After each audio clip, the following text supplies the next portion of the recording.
চলতি বছরের শুষ্ক মৌসুমের শুরু থেকেই তীব্র খরা ছিল মৌলভীবাজারে। এতে চা বাগানে ঠিক মতো গজায়নি পাতা। বাগানে দেখা দেয় রেড স্পাইডারের আক্রমণ সহ বিভিন্ন রোগ। অল্প কিছু বাগানে কৃত্রিম সেচ দিলেও পাওয়া যায়নি আশানুরূপ পাতা। সবাই তখন অপেক্ষা করছিল বৃষ্টির। তবে বর্ষা মৌসুমে বাধে আরেক বিপত্তি।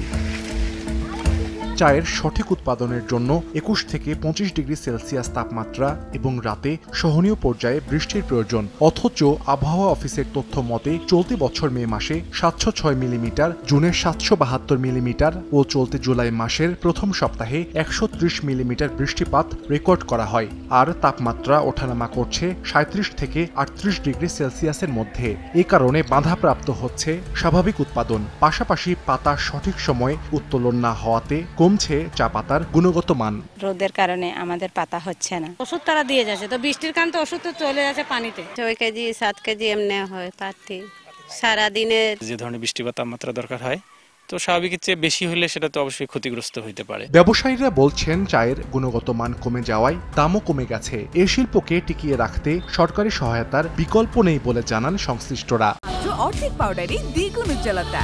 নতুন রিন অ্যাডভান্সড অর্ধেক পাউডারে দ্বিগুণ উজ্জ্বলতা।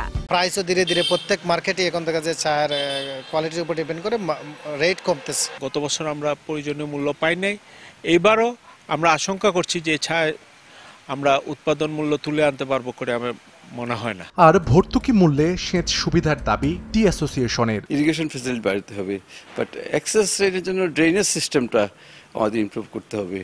ড্রেনেজ সিস্টেম ইমপ্রুভ করলে পানি তাড়াতাড়ি চলে যাবে, বাট সানলাইট তো আমরা কন্ট্রোল করতে পারবো না। চা বোর্ডের দেয়া তথ্য মতে চলতি বছর চা উৎপাদনের লক্ষ্যমাত্রা নির্ধারণ করা হয়েছে ১০ কোটি ৮০ লাখ কেজি। সময় সংবাদ, মৌলভীবাজার।